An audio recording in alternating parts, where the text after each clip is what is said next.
Bonjour à tous et à toutes, bienvenue dans les chasseurs, chasseuses du mythe, toujours sur cette campagne fan-made euh, matière noire. Et pour cette mini-saison des chasseurs, chasseuses du mythe, nous en sommes presque à la fin puisqu'on est au scénario 5 sur 6, toujours avec Lola, l'actrice en jaune, et euh, on va pouvoir commencer. On a dépensé 4 des 5 XP que j'avais gagnés au scénario précédent pour prendre notamment un traité sacré et une carte qui peut générer un Saint-Rosaire évolué qui peut générer des jetons bénis éventuellement. C'est plus du bonus parce que j'ai pas vraiment besoin. À ce stade, je teste plus des cartes avec Lola qu'autre chose.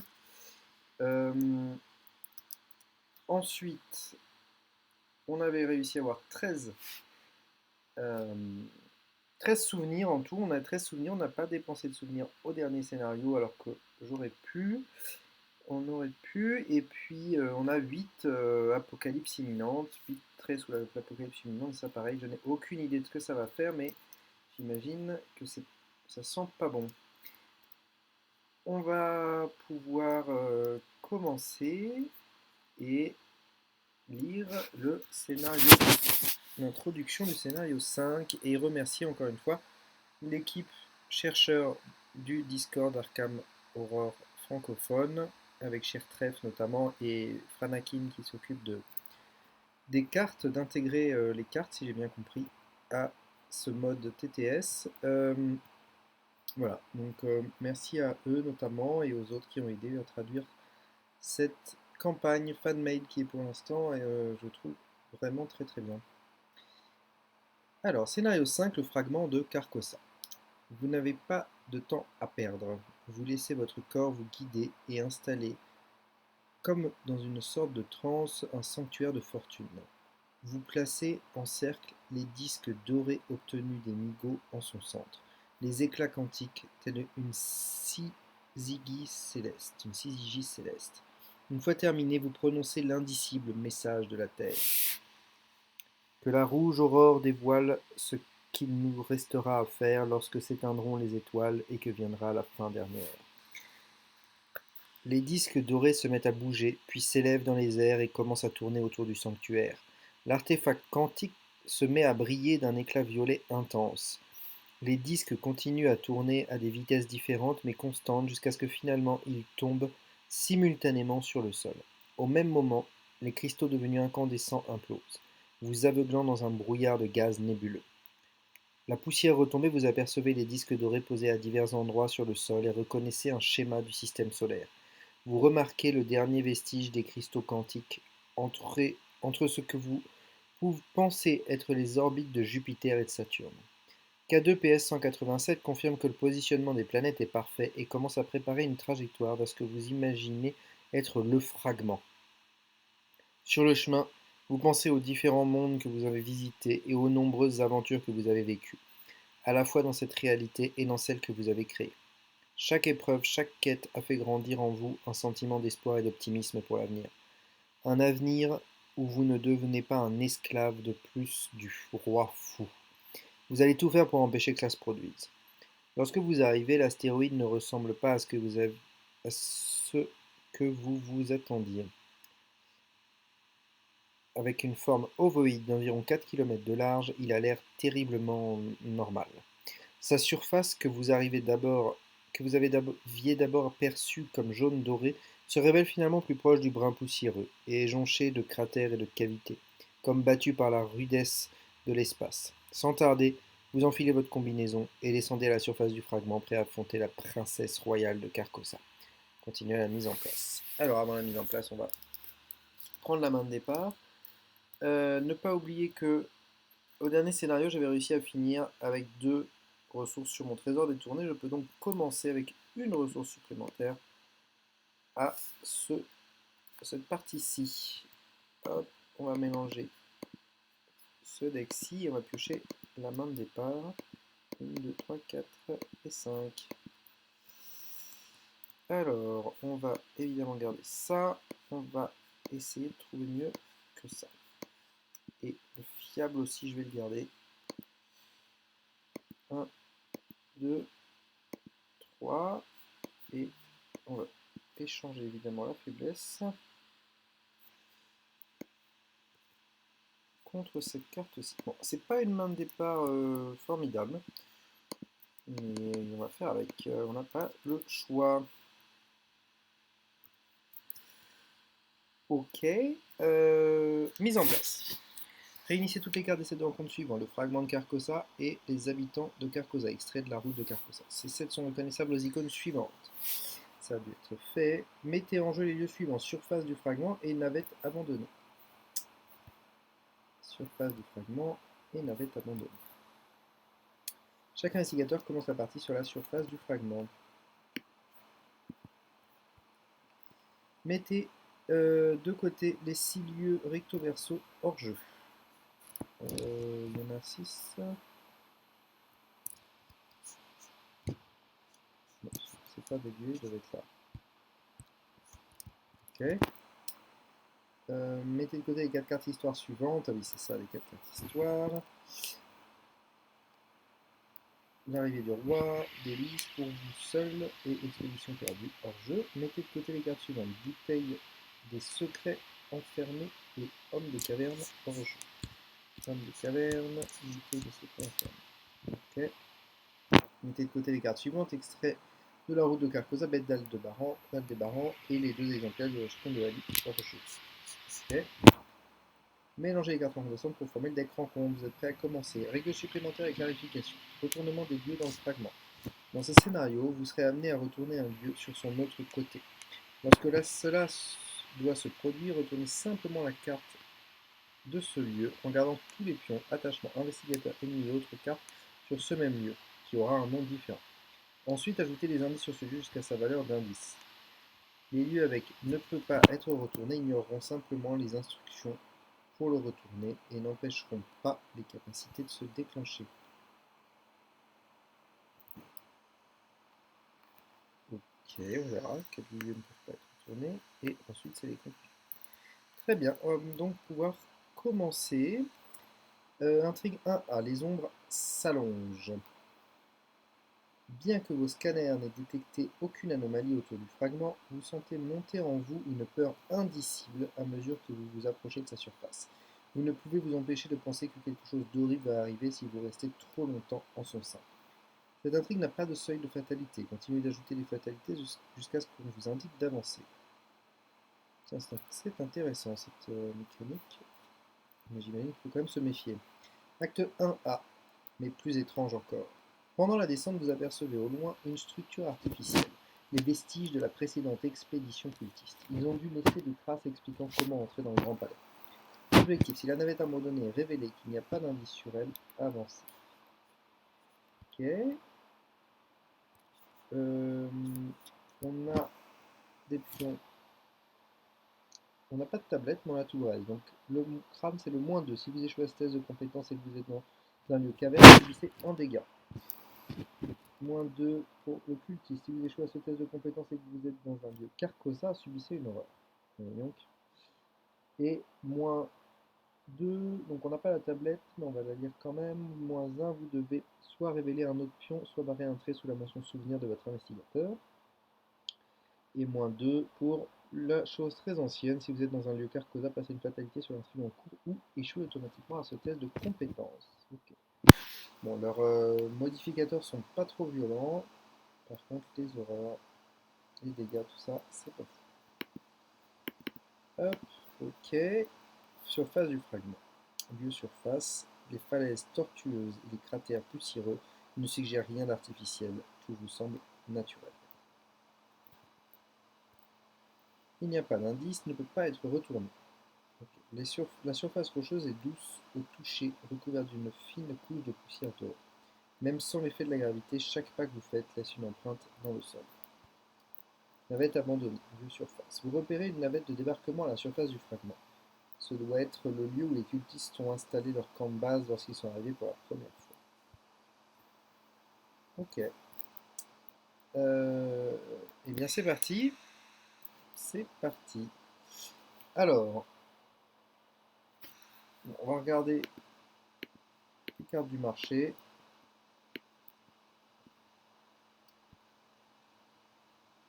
Et on va... Allez, on va prendre celle-ci.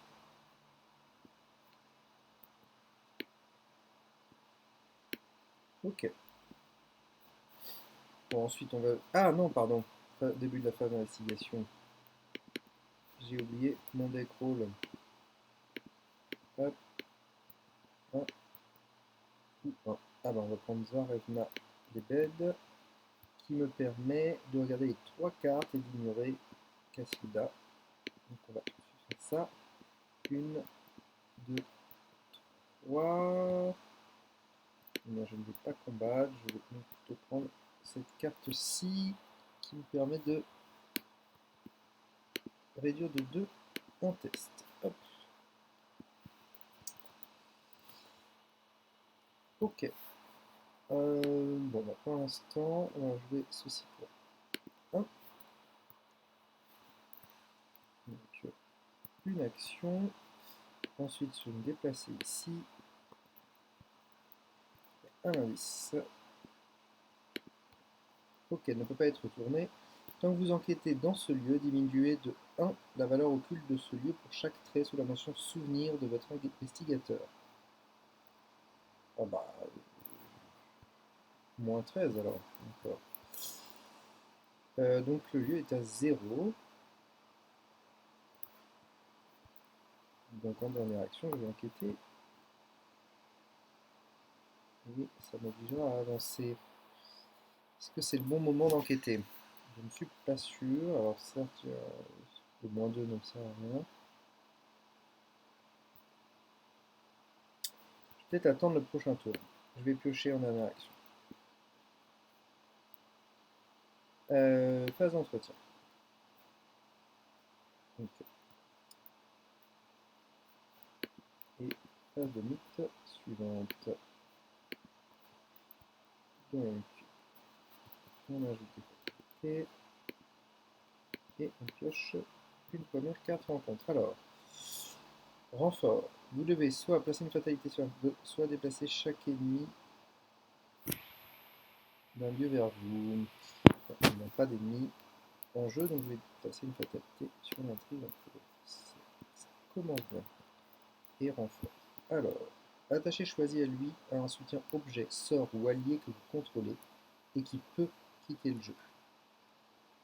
À la fin de votre tour, subissez 2 dégâts directs et mélangez le soutien attaché dans votre deck. Oh là là. Ben, je n'ai pas le choix.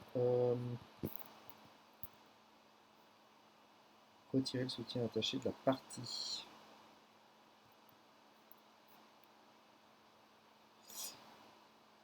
Et ben, ok. Donc, soit c'est 2 dégâts directs, soit je le retire. On verra bien.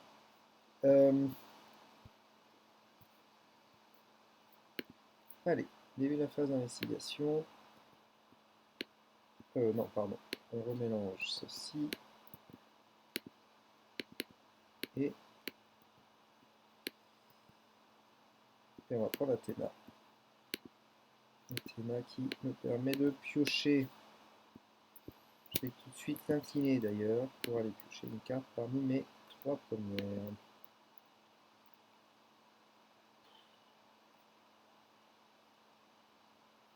Alors, on va aller prendre mes chaussures. Oui. Ok.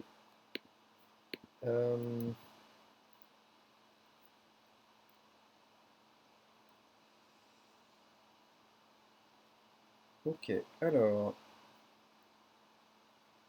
on va enquêter sur ce lieu qui est à 0. Et voilà, c'est tout. On va enquêter sur ce lieu qui est à 0. Je suis à 3 pour 0. Moins 2. Ce n'est pas échoué. Donc moins 2, j'ai réussi par plus 1. Je peux donc jouer cette carte-ci. Après, quand vous enquêtez avec succès, jouez un soutien objet en réduisant le X. X étant le nombre de points de réussite. Donc de 1, du coup, mes chaussures ne me coûtent que 2, mais surtout j'économise une action pour les jeux. Hop, voilà. Ensuite, ça c'était ma première action, et je suis obligé d'avancer. Caché dans un compartiment de la navette abandonnée, vous trouvez une carte de l'astéroïde dessinée par les cultistes lors de leurs explorations initiales. Les vastes cavernes creusées à l'intérieur du fragment ont été représentées sur un côté de la carte. Lorsque vous la retournez, vous identifiez l'immense palais, avec des couloirs remplaçant les tunnels et des chambres majestueuses à la place des cavités souterraines. Il semble qu'il y ait des faiblesses dans le voile de la réalité qui permettent aux explorateurs de se déplacer depuis certains endroits dans la dimension connue sous le nom de Carcosa.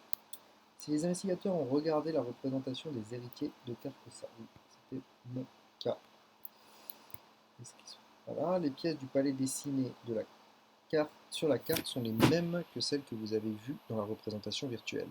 Vous prenez la carte avec vous et vous dirigez vers les cavernes, vers l'entrée du royaume de Carcosa. Chaque investigateur gagne un indice pris dans la réserve de pions.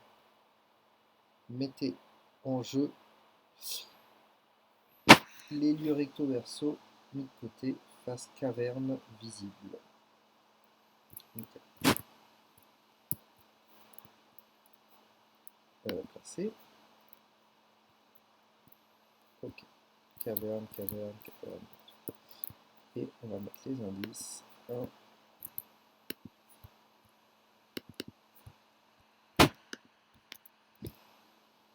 On n'a pas. Et on a. Ok.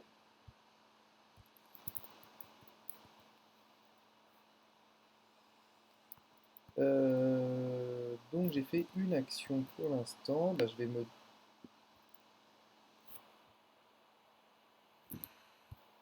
J'ai gagné un indice, c'est ça de la réserve de pions. Hein. J'ai pris l'indice qui était là. Et j'ai gagné un indice de la réserve de pions. Ok, donc j'en ai deux. Que dois-je faire? On a l'héritière de Carcosa. Vous devez, dans cet astéroïde qui défie la réalité, trouver et affronter Tassilda avant que son père n'achève son élévation et qu'elle ne répande la folie de Carcosa dans les colonies. En rapide, si vous êtes dans un lieu caverne ou Carcosa, dépensez collectivement un indice, retournez votre lieu et tous les lieux connexes sur leur autre face. Trouvez la princesse royale de Carcosa et vous sera indiqué quand vous devrez avancer. Ok, alors.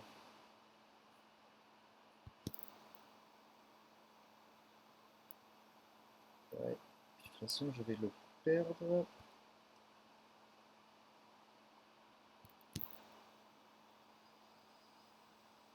Donc autant faire ça. Je vais retirer le soutien attaché de la partie, donc ça défausse ceci. Hop, ça c'est retiré de la partie, ça c'est ma deuxième action. Et en troisième action, je vais jouer diagnostic étrange et remettre un indice. Non. Non. Un indice sur mon lieu. Et en échange, je soigne 3 dégâts, ou plutôt je mets 3 offrandes sur la simplification d'âme. Ok. Bon, je suis pas prêt à faire quoi que ce soit. J'ai vraiment. Ouais, j'ai vraiment. Pas ma phase d'investigation, pas des énigmes, pas phase d'entretien. Ah, ça c'est plutôt très bien. C'est plutôt très bien. Phase de mythe. Une fatalité et un gros ennemi. Lieu Carcosa le plus proche. Ah, il n'y a pas. Est-ce qu'il y a des lieux Carcosa? Caverne et caverne.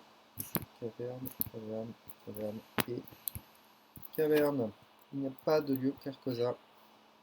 On n'attaque pas pendant la phase des ennemis.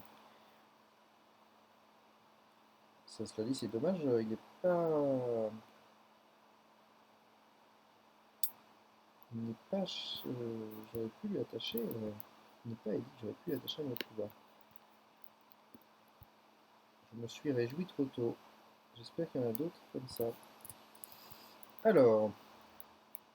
Ensuite, fin de la phase de mythe, je vais réincliner Athéna qui s'était relevée pendant la phase d'investigation pour aller chercher une carte parmi les 3 premières. Je vais piocher. Ah, le dilemme.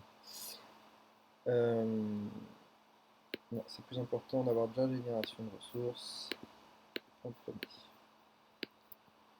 Un peu risqué, mais c'est comme ça. Ensuite, je vais remélanger cette carte-ci et jouer ceci. Je peux, au lieu de regarder 2 cartes, j'en regarde 6 non Cassilda et j'en mets une en jeu. Et ensuite, je pioche une carte. 1, 2, 3, 1, 2,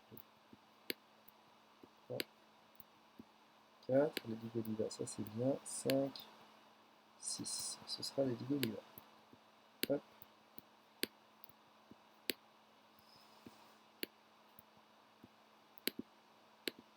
Ok, donc je fais ça ici et je peux piocher une carte. Ok. Alors, à l'entrée de Lady Godiva, je peux aller chercher un vêtement. Donc, je vais aller rechercher ma deuxième tenue élégante et je peux la jouer immédiatement.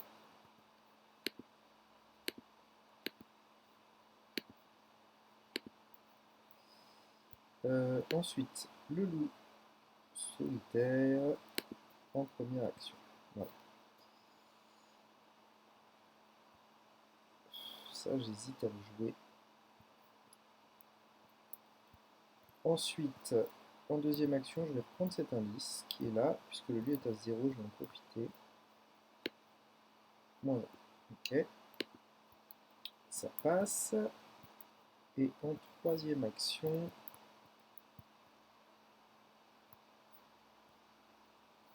je vais me déplacer ici. Okay.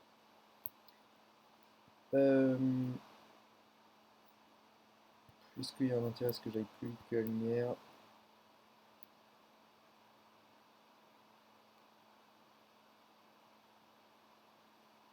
Être entré dans le puissant fond, déplacer. Ah oui, non, il faut pas.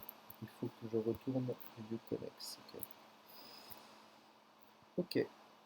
Je peux potentiellement le faire. Non, je vais attendre un tour. Fin de la phase d'investigation. Phase des ennemis. Il n'y en a pas phase d'entretien. Ok, ça c'est bien. Et phase de mythe.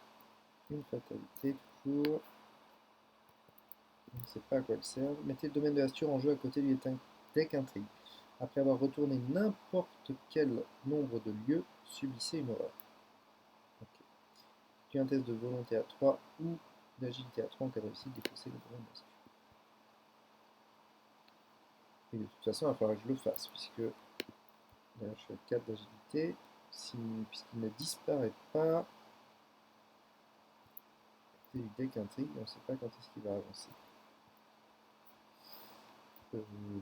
Je vais incliner Lady Godiva pour dire que la prochaine action que j'effectue sera en gamme désignateur discussion. Ensuite, hop,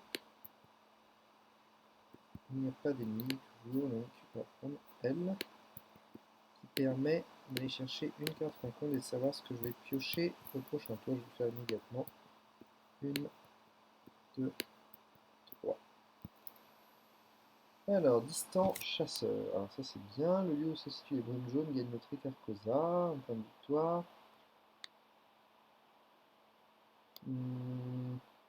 Est-ce que c'est intéressant de l'utiliser lui?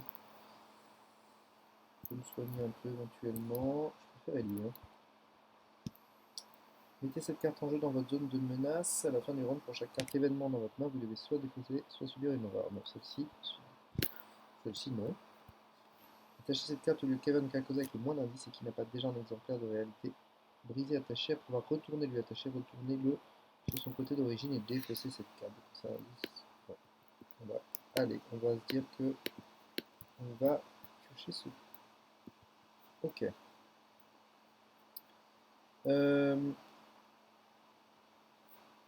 On gagne une petite ressource. On va continuer à se booster. Je vais mettre un indice sur mon lieu. Ah non, mauvaise idée. Ma première action est une discussion puisque Lady Godiva j'avais activé avant. Donc je vais enquêter d'abord. Je vais enquêter. Et comme c'est une discussion, le test est réduit de 2 par ma tenue élégante. Donc le test est à 0. Donc c'est un test, j'enquête à 3 pour 0. Hop, ça passe. Je peux prendre l'indice.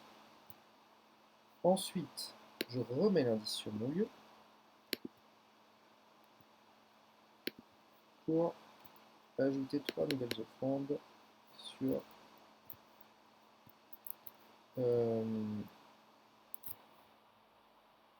sur ma sanctification d'âme. Ok.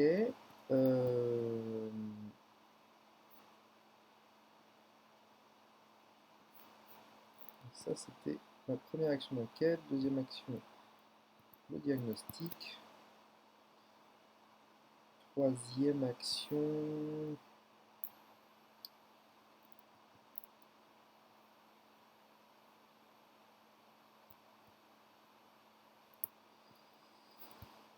Troisième action, je vais peut-être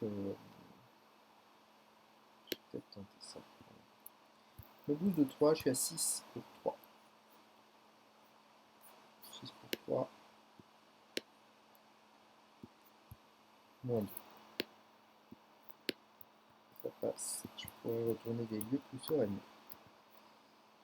Bon, encore un démarrage assez lent. Mais on va y arriver. Allez. Pas d'ennemis en jeu. Phase d'entretien. Alors ça c'est bien. Enfin, c'est un peu tôt, mais ok. Phase de mythe suivante. Je rajoute une fatalité. Et je génère celui-ci au lieu de piocher dans le deck rencontre. Donc j'ai un ennemi distant et chasseur. Et qui me fait gagner le trait Carcosa, ce qui n'est pas trop un problème. Début de mon phase d'investigation, pardon. On va voir ce qui est ici. Bon, ce sera sur ce. Ah non, je vais prendre Zarevna, puisque quand vous choisissez un rôle à mettre en jeu, Cassida aperçoit le texte imprimé dans sa boîte de texte, donc ce n'est pas forcé. Je peux donc utiliser immédiatement Zarevna, ma capacité, pour regarder les 3 cartes dessus des personnages et en remettre un en jeu.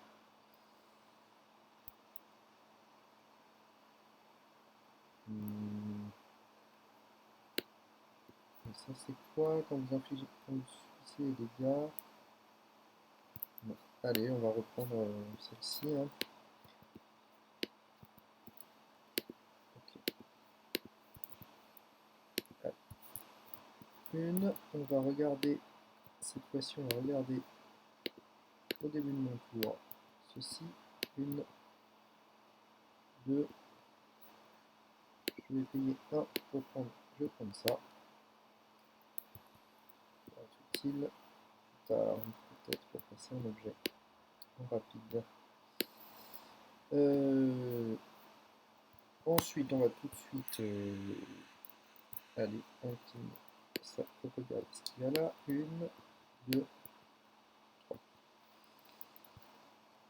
Renfort, péril, caché. Voilà, ça, c'est dans cette carte. Le Mac en investigateur devrait être vaincu par des dégâts, annuler ses dégâts et ajouter cette carte à la pile de victoire. Cela ne peut être vous que s'il n'y a aucun autre investigateur encore en jeu.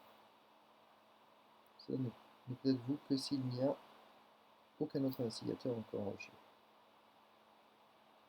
D'accord. Pas mal celle-là. Bon, c'est les renforts, donc c'est un peu dommage. Mais si je l'ai à un moment dans la main, ce sera peut-être pas très grave. Hein. Un petit point de victoire supplémentaire. Effectuez un test de 3 d'intelligence. Si vous êtes dans un lieu Carcosa, vous devez attribuer toutes les cartes compétences éligibles à ce test. En cas d'échec, subissez 2 horreurs. Ça, c'est un peu chiant. Et celle-ci, loup caverne Carcosa avec le moins d'indice et qui n'a pas déjà un exemplaire, par retourner lui attacher, retourner sur son côté d'origine et défausser cette carte. Bon, finalement, on va peut-être prendre celle-ci. Allez, ça me fera peut-être un point de victoire ou peut-être pas. Ok.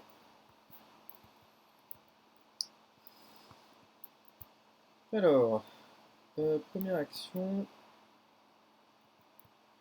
on va lui parler et lui donner 2 ordres.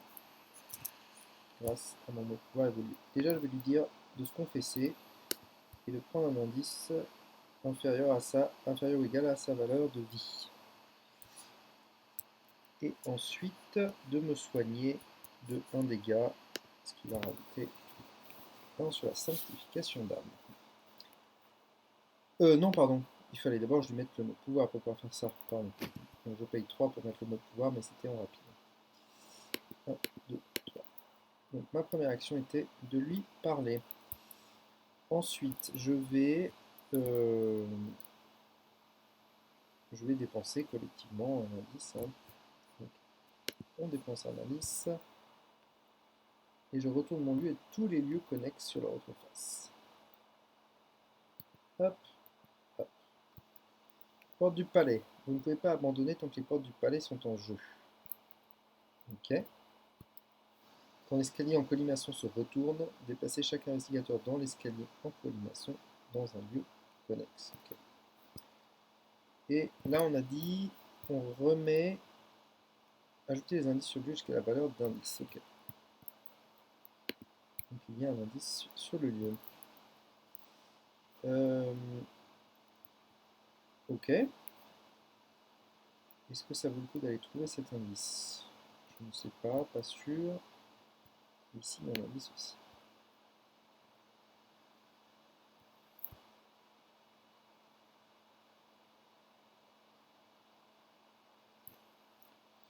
Pour chaque lieu. Caverne connexe, hyper moindre, valeur occulte, ok. Donc là, pour l'instant, il n'y en a que 1.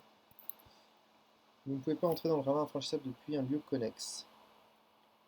S'il n'y a aucun lieu Carcosa en jeu et que chaque investigateur non vaincu est dans ce lieu, lisez la carte Histoire Expédition perdue mise de côté.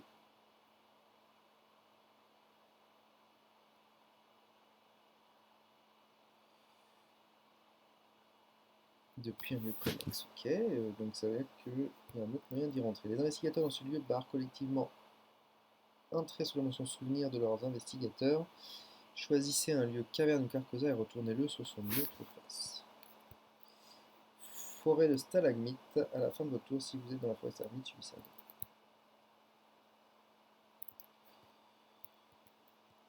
un. Ok.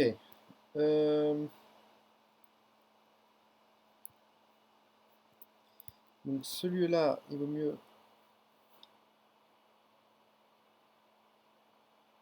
qu'il y ait des lieux cavernes autour. Cela dit, si je retourne ça, il y a peut-être moyen de les intervertir, puisque je ne peux pas rentrer dans le ravin comme ça.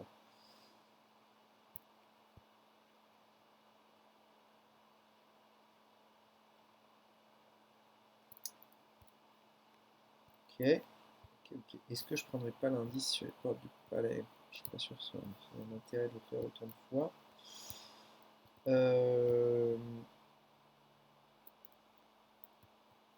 Je pense surtout que je vais me déplacer ici et je vais compliquer.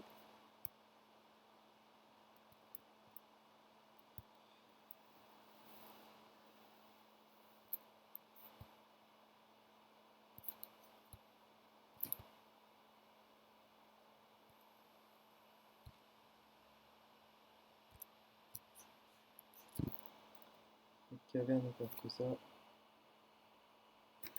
Je vais incliner mes chaussures de course, dépenser une ressource de la sanctification d'âme pour me rajouter plus 2. Je suis donc à 6 pour 3. Et là, c'est un échec automatique. C'est un déplacement que d'un seul lieu. 1,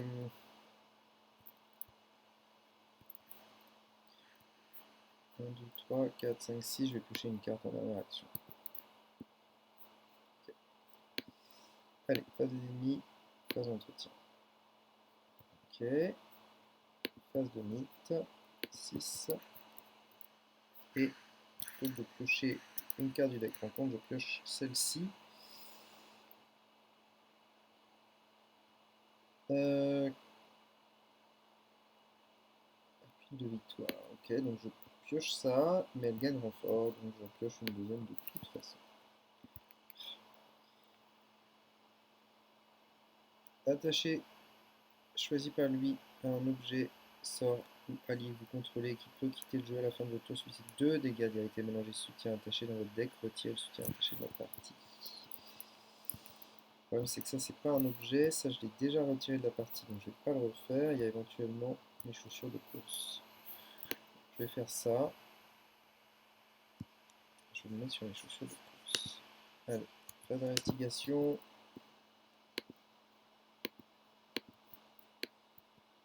Allez, Athéna ce serait bien. Et c'est bon. Hop. Okay. Loup solitaire. Je vais pas regarder mon marché parce que j'ai trop de cartes en main déjà et je vais piocher en plus. Donc, on va incliner Athéna pour regarder et piocher une carte parmi les trois premières. On va aller prendre les